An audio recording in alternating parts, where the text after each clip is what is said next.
Rritja e temperaturave ka sjell edhe njerë për gjatë kësaj periudhe të vitit, rritje të numrit të vizitave në Spitalin Rajonal të Florës. VAPA tha të sira temperaturat e larta kanë ndikuar negativisht në shëndetin fizik të 10 qytetarëve të Florës, të cilët çdo ditë paraqiten në dyert e spitalit për të marrë ndihmë mjekësore. Si problemet kryesore të cilat i shqetësojnë më tepër vlonjatët në këtë periudhë të vitit janë ato kardiovaskulare, probleme të cilat lidhen kryesisht me zemrën, që vijnë nga temperaturat e larta. Qëndrimi për shumë kohë në plazh në temperaturat e larta ka bërë që shumë persona në moshë të tretë të vuajnë nga probleme shqetësuese në zemër, duke qenë një prej grup moshave më të prekura për gjatë kësaj periudhe. Por për këtë kategori grup moshash nuk kanë munguar as luhatjet e tensionit, të cilat tashmë janë kthyer në tepër të zakonshme.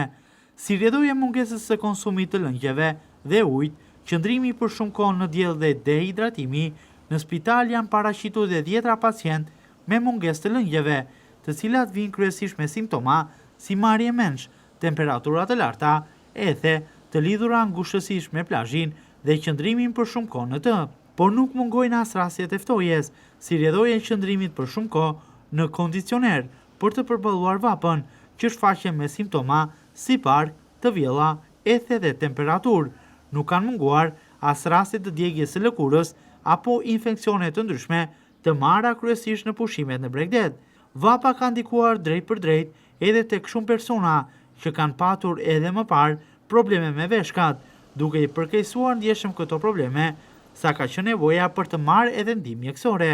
Probleme kanë shfaqur edhe pacient në sistemin e frymarrjes, duke bërë që të kenë vështirësi për të marrë frymë, bllokim apo koll. Si rrjedhojë e vapës, temperaturave të larta dhe qëndrimit për shumë kohë në to, nuk kanë munguar as goditje në zemër apo edhe tru, të cilat për shumë persona kanë lënë pasoja fatale për shëndetin dhe jetën e tyre. Mjekët përgjatë kësaj periudhe apelojnë për më tepër kujdes, i cili duhet të fillojë nga shmangja e qëndrimit në diell, shmangja e lëvizjeve në oraret e pikut, konsumi i sa më tepër lëngjeve, mos qëndrimi për një kohë të gjatë në kondicioner, shmangja e hyrjeve daljeve nga ambientet e ftohta në ato me temperaturat të larta, si dhe anasjelltas, por edhe ruajtja e një temperature konstante trupore.